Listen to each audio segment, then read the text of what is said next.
शिष्य के भीतर शिष्यत्व जगाने और उसको गुरुमय हो जाने की कला सिखाने वाली महान विभूति गुरु सत्ता को समर्पित शिष्य के जीवन का एक सौभाग्यशाली दिवस है। गुरु और शिष्य, ये दो शब्द हमने बहुत बार सुने होंगे, पर क्या कभी सोचा आखिर सद्गुरु में ऐसा क्या होता है जो उनको साधारण व्यक्ति से अलग कर देता है? कौन झांकता है श्री गुरु महाराज जी की आंखों से हमें वश में कर लेता है? कौन विराजता है उनकी जीवा पर कि जब होंठ खुलते हैं तो अमृत बरसता है? कौन सा ऐसा चुंबक है गुरु महाराज जी के व्यक्तित्व में जो समय स्थान की दूरी को लुप्त कर हमें अपनी ओर खींच लेता है?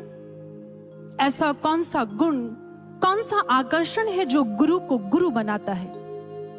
तो वो है श्री गुरु महाराज जी का ज्ञान, उनका अनुभव, गुरु महाराज जी का त्याग, उनकी तपस्या, महाराज जी की साधना और परमात्मा से उनकी आत्मसंधि। यही वह कशिश है जो एक शिष्य को अपने गुरु से इस कदर बांध देती है जिससे फिर वो कभी जुदा नहीं हो पाता। सौभाग्य से इस युग ने हमें ऐसे सद्गुरु भगवान के शिष्य बनने का सुअवसर तो दे दिया, पर अब प्रश्न है, ऐसी महान गुरु सत्ता का शिष्य कैसा होना चाहिए? चलिए जानते हैं आखिर शिष्य होने का अर्थ क्या है। शिष्य जिसमें सीखने की तीव्र प्यास जगे, जो खाली झोली फैलाकर ये स्वीकार कर ले, महाराज जी मैं अज्ञानी कुछ नहीं जानता, मेरा सारा अतीत कूड़ा करकट अंधेरी रात है, मैं खुद को इससे विलग कर भक्ति पथ पर नई शुरुआत करना चाहता हूं। महाराज जी कहते हैं इन भावों के उठते ही शिष्य के भीतर शिष्यत्व पहली बार सांस भरता है। अगर हमें लगता है कि हमने तो महाराज जी के बहुत उद्गार सुन रखे हैं, हमारे पास तो ढेर सारी बातें हैं जो हमने अपने जहन में संजो रखी हैं और यही शिष्यत्व है, तो ये हमारी भूल है साधको। महाराज जी कहते हैं मेरा शिष्य कोई भंडार गृह गोदाम नहीं होता जिसके भीतर ज्ञान विचारों का खूब भंडार भरा हो, बल्कि शिष्य तो वो है जो गुरु के एक एक विचार को निचोड़ कर पी ले, हर क्षण पूरी शिद्दत से अपने गुरु को जी ले। महाराज जी कहते हैं शिष्य कभी विद्यार्थी नहीं हुआ करता, दोनों में बहुत अंतर है। विद्यार्थी जानकारी, हर प्रश्न का उत्तर अपने भीतर इकट्ठा करता है, जैसे कोई तिजोरी में धन इकट्ठा करता है। जानकारी को दिमाग में रखने वाला विद्यार्थी होता है, किंतु शिष्य तो आत्म अनुभूति करने वाला आत्मार्थी, सत्य पथ पर धैर्य निष्ठा के साथ निरंतर चलने वाला सत्यार्थी होता है। जानकारी का अंबार लगाना उसकी आकांक्षा नहीं होती, बल्कि कैसे आत्मा विकसित हो, किस तरह से जीवन में कल कल करती सरिता बन अपने गुरु सागर में लय हो जाऊं, गुरुदेव मैं आपको कैसे पाऊं, यही चिंतन होता है। विद्यार्थी पाने आता है, शिष्य खोने आता है। विद्यार्थी भरकर लौटता है और शिष्य खाली होकर। वास्तव में शून्य होने की तैयारी ही शिष्यत्व है। यह बड़ा ही कठिन और हिम्मत वाला काम है। आप सोचेंगे ऐसा क्यों? रहीम जी कहते हैं अब रहीम मुश्किल परी गाड़े दो काम, सांचे से तो जग नहीं झूठे मिले ना राम।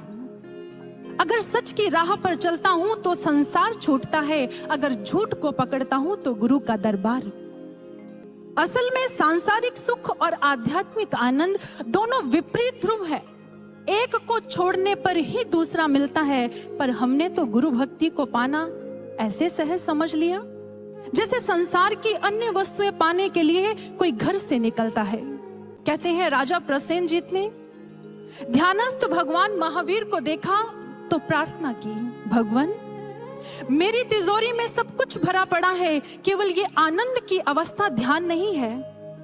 आप जो मूल्य चुकाने के लिए कहेंगे मैं तैयार हूं, बस ये मुझे दे दो।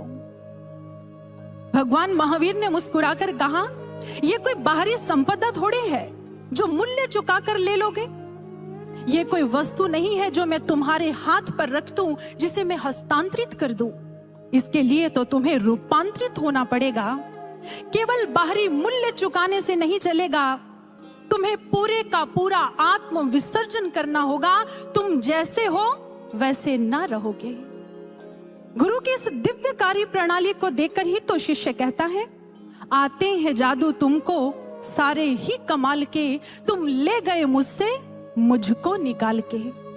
गुरु को पाने का अर्थ स्वयं को खोने की तैयारी। यूं तो संसार में बहुत सी साधनाओं का जिक्र होता है, किंतु गुरु के पास होना एक विलक्षण साधना है। गुरु के निकट होना साधारण नहीं है। गुरु के समीप होना मृत्यु के समीप होने जैसा है। इस पथ पर चल रहे अपने शिष्य को गुरु ऐसी भयावह परिस्थितियों से गुजारते हैं कि शिष्य भी सोच में पड़ जाता है कि आखिर गुरुदेव ऐसा क्यों कर रहे हैं। कहते हैं गुरुजीव अकारण ही अपने शिष्यों पर क्रोधित हो जाया करते। जिन्हें कारण समझ में नहीं आया वो उनसे दूर हो गए, किंतु जो टिके रहे, गुरु के द्वारा निर्मित परिस्थितियों ने उनके जीवन में क्रांति ला दी। गुरु ऐसा करके अवसर ही देते हैं शिष्य को यह सोचने का कि प्रेम करने वाले गुरु के साथ तो सब चल लेते हैं, पर क्या कठोर गुरु के साथ चल सकते हो इस पथ पर? जब गुरु रीछ कर जीवन में सब कुछ दे दे तो हर कोई गुणगान कर लेता है, किंतु जब रुद्र रूप धारण कर जीवन में कठिन परिस्थितियों को निर्मित कर दे, क्या तब भी धन्यवाद देकर उसके साथ चल सकोगे? कबीर जी कहते हैं, गुरु से लगन कठिन है भाई, लगन लगाए बिनु काज न सवरे, जीव प्रलय हो जाए। कुछ साधक शिष्य महाराज जी के श्री चरणों में बैठे हुए थे। तभी एक शिष्य भावों में डूबकर कह उठा, महाराज जी हम आपसे बहुत प्रेम करते हैं। महाराज जी ने गंभीर वाणी से कहा, यह बात तो हर कोई कह लेता है, किंतु परिस्थितियां, परीक्षाएं सिद्ध करती हैं तुम्हारा हमसे कितना प्रेम है। प्यारे प्यारे गुरु के साथ रुकने में क्या कठिनाई, कोई भी रुक जाए। मीठे मीठे के साथ क्या अड़चन, कोई भी टिक जाए।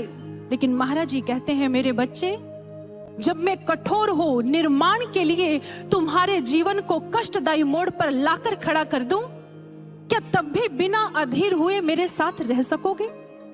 अगर तुम मेरे कड़वेपन में मेरे साथ रुक गए तो याद रखना, मैं तुम पर वो कृपा की वर्षा लुटाऊंगा जिसकी तुम कल्पना भी नहीं कर सकते। इसलिए शिष्य वही है जिसकी मन वीणा की तारों पर एक ही स्वर गूंजे, मेरे जीवन में जो कुछ भी अच्छा हो रहा है केवल वही मेरे गुरु की कृपा नहीं है, बल्कि जो कुछ मेरे मन के विपरीत भी हो रहा है वो भी मेरे गुरु की कृपा और इच्छा का ही रूप है। इसी में मेरा कल्याण है। जे मुर्शिद मेरा दुख विच राजी, ते मैं सुख नु चुल्ले डावा। जब तक दुख की घड़ी में दिमाग के घोड़े दौड़ाते रहते हैं, तब तक परेशानी की दलदल में धंसते चले जाते हैं। जैसे ही ध्यान में बैठकर गुरु पर सब छोड़कर उसकी रजा को स्वीकार कर लेते हैं, उसी क्षण दुख का एहसास कम होने लगता है, विचारों की गति थम जाती है और स्थिर शांति की अनुभूति होती है। शिष्य को इस अवस्था को पाने के लिए दिन में स्वयं को तोलते रहना चाहिए। कहीं मेरे भावों का वजन कम तो नहीं हो गया? कहीं मैं सूखे ठूंठ पेड़ की तरह बन तो नहीं गया जिसमें भाव रस की एक बूंद भी ना हो? कहीं मैं चतुर व्यापारी तो नहीं हो रहा जो केवल लेना ही जानता है, देना नहीं? जो गुरु को ये तो याद दिलवा दे कि तुम कृपा सिंधु हो, दाता हो, कृपा से मेरी झोलियां भरो, लेकिन जब कर्तव्य निभाने की बात आए तो भूल जाए कि जिंदगी के पन्नों पर समर्पण, त्याग, निष्ठा जैसे भावों को भी लिखना है। जरा सी दुख की घड़ी आने पर ऊंचे ऊंचे स्वर में गुरु को उलाहने देते हुए कहीं बड़े बड़े भक्तों के नाम की दुहाई तो नहीं देने लग जाते? कहीं हम भूल तो नहीं रहे कि हृदय के पन्नों पर गुरु भक्ति लिखने के बाद ना विराम चिन्ह आता है, ना प्रश्न चिन्ह। याद रखिएगा, गुरु की दिव्य कार्य प्रणाली बड़ी ही विलक्षण हुआ करती है। इसे साधारण बुद्धि से ना समझ पाओगे। बस इतना जान लो, गुरु की कठोरता में निर्दयता कभी नहीं होती। महान चित्रकार हुए हैं नंदलाल बोस। भगवान श्री कृष्ण का एक सुंदर सा चित्र बनाकर अपने गुरु अवनींद्रनाथ टैगोर को दिखाने के लिए चले गए। रविंद्रनाथ टैगोर जिनके चाचा थे और उस समय वो उनके समीप बैठे हुए थे, इसलिए रविंद्रनाथ टैगोर अपने संस्मरण में लिखते हैं, चित्र बहुत ही सुंदर था, लेकिन जैसे ही नंदलाल ने अपने गुरु को दिखाया, उन्होंने हल्की सी नजर डाली और उठाकर बाहर फेंक दिया। डांटते हुए बोले, इस चित्र को तुम दिखाने योग्य समझते हो? इससे बढ़िया चित्र तो बंगाल के छोटे मोटे चित्रकार मेलों में बनाकर चंद पैसों में बेच दिया करते हैं। अगर चित्रकारी सीखनी है तो जा, उनसे जाकर सीख। शब्द बड़े अपमानजनक थे, हृदय को आहत कर गए, लेकिन मैं कुछ नहीं बोला क्योंकि गुरु और शिष्य का मामला था। नंदलाल वहां से समेटकर खुद को चल दिए। 3 साल कोई अता पता नहीं। गुरु रोज इंतजार करते, पूछते, कहाँ है, कैसा है, कब लौटेगा। रविंद्रनाथ टैगोर ने कहा, आपने उसके हृदय को कुछ ज्यादा ही चोट पहुंचा दी है, अब वो लौटने वाला नहीं है। लेकिन आखिरकार एक दिन 3 साल के बाद नंदलाल लौटे उन्हीं वस्त्रों में जिनमें वो गुरु की चौखट से गए थे। मलिन वस्त्र, बिखरे हुए बाल, चेहरे की रंगत फीकी।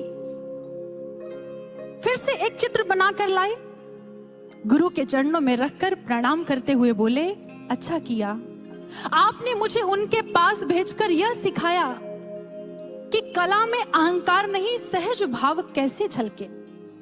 रविंद्रनाथ टैगोर ने उनके गुरु से पूछ लिया, क्या वाकई में उस दिन वो चित्र आपको अच्छा नहीं लगा था? गुरु ने कहा, सच कहूं, ये बात मैं सिर्फ आपको बता रहा हूं। चित्र तो जीवन में मैंने भी बहुत बनाए हैं, किंतु ऐसा अद्भुत चित्र तो मैं भी नहीं बना पाया, लेकिन फेंकना पड़ा क्योंकि मजबूरी थी। बेशक उस चित्र को देखकर तुम्हें लगा होगा, वाह, ये है परिपक्व चित्रकार नंदलाल, लेकिन मेरी दृष्टि तो इससे भी कहीं अधिक सधे हुए नंदलाल को उसके भीतर गहरा छिपा हुआ देख रही थी, जिसे अभी खींचकर बाहर लाना बाकी था।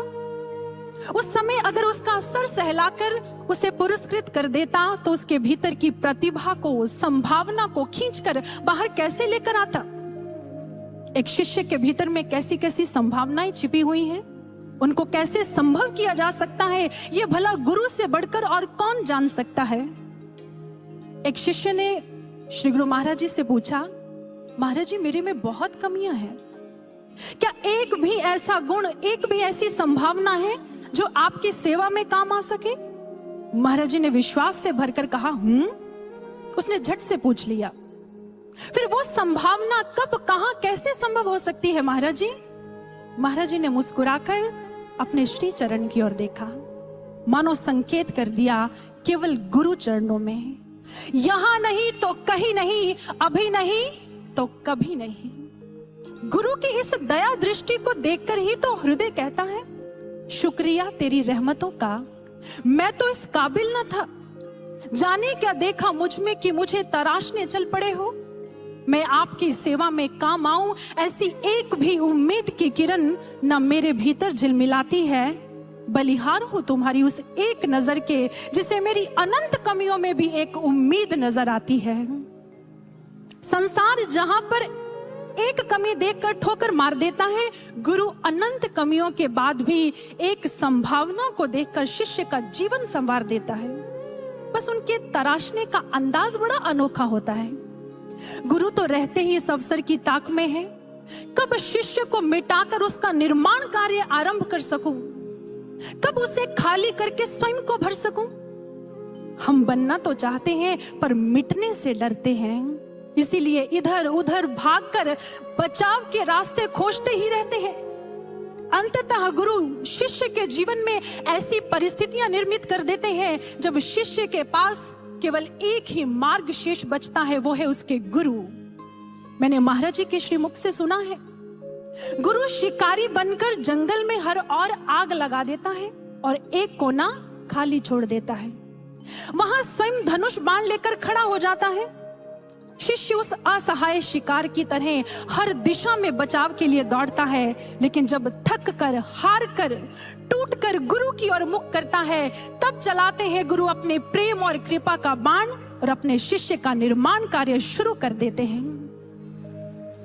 चाहता है वो मुझे कुछ बनाना, पर छिटक जाता हूं मैं। चाहता है वो मुझे कुछ सिखाना, पर भटक जाता हूं मैं। हमारी इस अटकन और भटकन के बाद भी गुरु का धैर्यपूर्वक इंतजार देखो। लाहिड़ी महाशय जब अपने गुरु महाअवतार बाबा को पहली बार मिले तो उन्होंने देखते ही कहा, मैं तुम्हारे लौट आने की बड़े लंबे समय से प्रतीक्षा कर रहा था। तुम मृत्यु की गोद में समा गए, सूक्ष्म जगत की तरंगों में खो गए, लेकिन मेरी दृष्टि एक पल के लिए भी तुमसे नहीं हटी। अंधेरों में, उथल पुथल में मैं हर समय तुम्हारे अंग संग चलता रहा। जब पुनर्जन्म पाने के लिए तुम मां की गर्भ में शिशु रूप में विकसित हो रहे थे, तब भी मेरी दृष्टि तुम पर ही लगी हुई थी। बचपन में जब तुम पद्मासन लगाकर नदी के किनारे ध्यान किया करते थे, तब भी मैं अदृश्य रूप में तुम्हारे पास ही रहता था। वर्ष पर वर्ष बीते हैं इस शुभ घड़ी के इंतजार में। आज तुम लौटे हो तो मैं बहुत प्रसन्न हूं, क्योंकि तुम अपना अधूरा आध्यात्मिक सफर पूरा कर फिर से अपनी मंजिल को पाओगे। हम पूछते हैं ना, हम अपने गुरु को कैसे प्रसन्न करें? इस भक्ति पथ पर बढ़ाने के लिए साधक के मन में उठता हर विचार, हर कर्म उसके गुरु को प्रसन्नता देता है। इसलिए शुभ विचार, शुभ कर्म के साथ इस पथ पर बढ़ते जाना। और अगर किसी मोड़ पर गुरु हाथ छोड़ते दिखाई भी दे तो मत घबराना, क्योंकि दीन दुखी के संबलकारी किसी भी परिस्थिति में अपने भक्त का हाथ नहीं छोड़ सकते। याद रखना, या तो तुम गुरु के साथ होगे या फिर गुरु की गोद में। अगर जीवन में ऐसे पल आ भी जाएं, तो याद रखना, ऐसा करके वो हमें हमारे पांव पर खड़ा करना चाहते हैं। हम में अप दीपो भव, यानी कि अपना दीपक स्वयं बनो का भाव भरना चाहते हैं। रामकृष्ण परमहंस जी के शिष्य हुए हैं राम। एक दिन उनके मन को कुसंस्कारों, कुविचारों की अग्नि जला रही थी। अपने मन की पीड़ा लेकर अपने गुरु के चरणों में जा बैठे, इस आशा के साथ कि मेरे गुरु जब मुझे इस हालत में देखेंगे तो व्याकुल होकर मुझसे कारण पूछेंगे। लेकिन ये क्या, ठाकुर के चेहरे पर मस्ती का आलम। उबासियां लेने लगे, आने का कारण भी नहीं पूछा। शिष्य स्वयं ही बिलख कर कह उठा, मन बहुत विचलित है ठाकुर। जीवन रेगिस्तान बन चुका है। ठाकुर ने तीसरी पंक्ति बोलने ही नहीं दी, झट से कहा, तो मैं क्या करूं? अगर रेगिस्तान बन गया है तो बाहर जाकर 2 बाल्टी पानी सर पे डाल ले, तरबदर हो जाएगा। उसने रोते हुए कहा, मैं बहुत टूट चुका हूं ठाकुर, अपनी कृपा का हाथ मेरे सर पर रख दो। ठाकुर ने संवेदनहीन खरी वाणी में कहा, कोई कृपा वृपा नहीं होगी, जितनी कृपा करनी थी मैंने कर दी। गुरु संकेत कर रहे हैं लेकिन शिष्य पकड़ नहीं पा रहा। उसने कहा, अगर आप भी ऐसा करेंगे तो मैं कहां जाऊंगा? ठाकुर ने तपाक से कहा, मैं क्या जानूं? जा जहां जाना है, आना है तो आ, नहीं आना तो मत आ। यहां आकर तो कोई मुझ पे एहसान थोड़ी ना करता है। अच्छा, अब बाहर जाओ, मुझे आराम करना है। बाहर निकलते ही दिमाग में विचारों का झंझावात। जिसे मैंने अपना सब कुछ माना, उसने मुझे अपना मानने से इनकार कर दिया। अब कहां जाऊं? तभी दिमाग में एक विचार कौंधा। मेरे ठाकुर कहते हैं, भगवान से बड़ा भगवान का नाम। सफुर्ती जागी, दौड़कर मंदिर से एक दरी उठा लाया, बगीचे में बिछाकर अपने गुरु के कक्ष की उत्तरी दिशा की ओर मुख कर 3-4 घंटे अडोल साधना में बैठा रहा।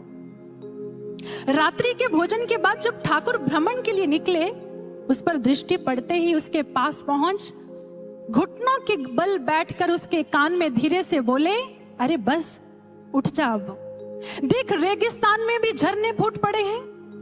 अपने गुरु की वाणी सुनते ही उसने झट से आंखें खोली और उन्हें अपनी बाहों की घेरे में भर लिया। और ठाकुर ने अपने दोनों हाथ अपने शिष्य के सर पर रखते हुए कहा, खूब डटकर सेवा साधना करो, इसी में तुम्हारा कल्याण है। गुरु चाहते तो ये कृपा हाथ पहले भी सर पर रख सकते थे, किंतु शिष्य को कृपा के मायने भी तो समझाने थे।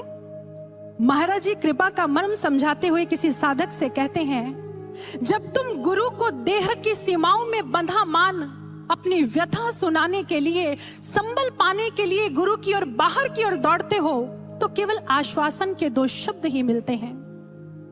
जब भीतर से जुड़ जाते हो तो आशीर्वाद मिलता है जो तुम में परिस्थितियों से निकलने का आत्मबल भरता है। एक साधक से अनुभव में महाराज जी ने कहा, अगर गुरु की कृपा पाकर भी शिष्य अपनी मनस्थिति से, परिस्थिति से निकल नहीं पाता तो शिष्य की ये हार गुरु की हार हो जाया करती है। याद रखना, हमारे जीवन में गुरु के कृपा आशीष तो पूरे हैं, बस हमारे ही प्रयास अधूरे हैं। हम एक पंक्ति गुनगुनाते हैं आरती में, आशुतोष हे मंगलकारी। महाराज जी ने कहा कि जीवन में शुभ कब होगा? शुभ शब्द को एक्सप्लेन करते हुए कहा, श शक्ति, भ भक्ति और उ उदय।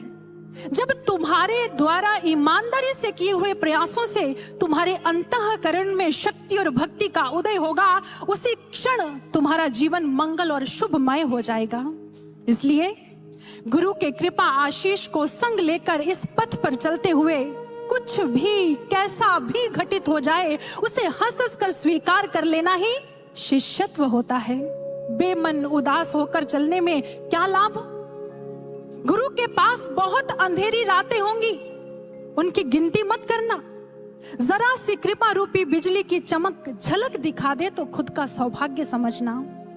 बिजली की चमक का सौंदर्य देखना हो ना तो अंधकार तो चाहिए ही। अगर फूलों की सुगंध पानी है तो कांटों से घर्षण तो होगा ही। महाराज जी का कथन है, गुरु के इस पथ पर चलते हुए अनंत अंधेरी रातें क्यों ना आए, उनकी गणना मत करना। जरा सी कृपा की बिजली चमक दिखा जाए तो हृदय में संजो लेना। कितने भी दुखों के कांटे तुम्हारे हृदय में क्यों ना गड़े, उनकी गिनती मत करना। थोड़ी सी कृपा की झलक मिल जाए, सुगंध मिल जाए तो झूम उठना, धन्यवाद का गीत गुनगुना लेना। पथ पे गर चलना तुझे तो मुस्कुराकर चल ओ राही, वो राही क्या जिसे कुछ शूल ही पथ के हटा दे, हौसले क्या वो जिसे कुछ मुश्किलें पीछे बता दे। आंधियों में बिजलियों में जो रहे अविचल ओ राही, पथ पे गर चलना तुझे तो मुस्कुराकर चल ओ राही। मुस्कुराते हुए महाराज जी कहते हैं ना, मस्त रहा करो। क्यों? योगानंद परमहंस जी कहते हैं, क्योंकि तुम्हारे जीवन के कठिन समय में तुम्हारे गुरु की वाणी तुमसे यही कहती है, कितनी भी आंधियां क्यों ना आए, कैसी भी परिस्थितियां क्यों ना छाए, वो तुम्हारा बाल भी बांका ना कर पाए, क्योंकि मैंने तुम्हें संभाल रखा है। तुम्हारे जीवन के अच्छे और बुरे दिनों में मेरी कृपा का सूर्य समान रूप में चमकता है, इसलिए मुझ पर विश्वास रखो और मुस्कुराओ। क्योंकि उदासी ईश्वर की आनंदमयी प्रकृति के विरुद्ध अपराध है। तुम स्वयं प्रसन्न रहकर मुझे प्रसन्न करते हो पुत्र, इसलिए हंसते हुए, मुस्कुराते हुए, आंख में आंसू और जीवा पर शिकायतें लेकर नहीं। छलका है ये जो आंख से आंसू, इसे तेरे किसी एहसान की दरकार नहीं। प्रेम भी हो और शिकायत भी, ये तो प्रेम का बहाना है, एक शिष्य का गुरु से प्यार नहीं। जब गुरु भक्ति में शिकायत नहीं होती तो क्रांति घटित होती है।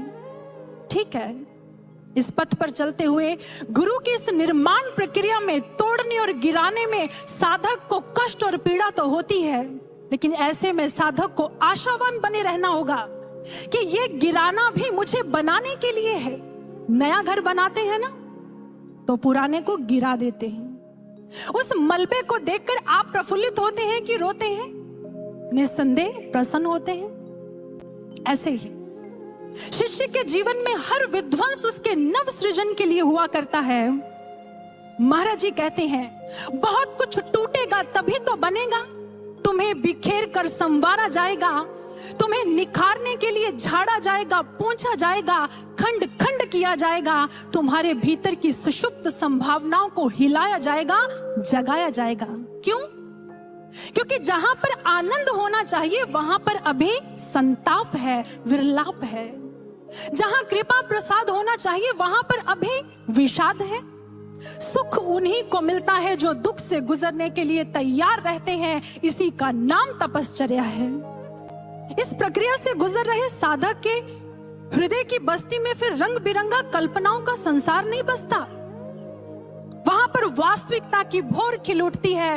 राग के अंधेरों को चीरकर वैराग्य का सूर्य उदय होता है, जिसकी जगमगाहट में संसार की सारी तड़क भड़क फीकी हो जाती है, बेमायने। और साधक की दशा एक तप्त लोहे जैसी, जिस पर गुरु के द्वारा सदी हुई एक चोट उसे मनचाहा आकार देती है, बस समर्पण की मांग करती है अपने शिष्य से। ऐसा नहीं कि ये बातें हमें पता नहीं है, पर वो कहते हैं ना संत ऑगस्टाइन, जो मुझे करना चाहिए वो मुझे मालूम है पर मैं करता नहीं हूं, और जो मुझे नहीं करना चाहिए वो भी मुझे मालूम है पर मैं करता ही करता हूं। इंसान का स्वभाव है, सुनता है समझता है किंतु चल नहीं पाता, किंतु घबराइए नहीं।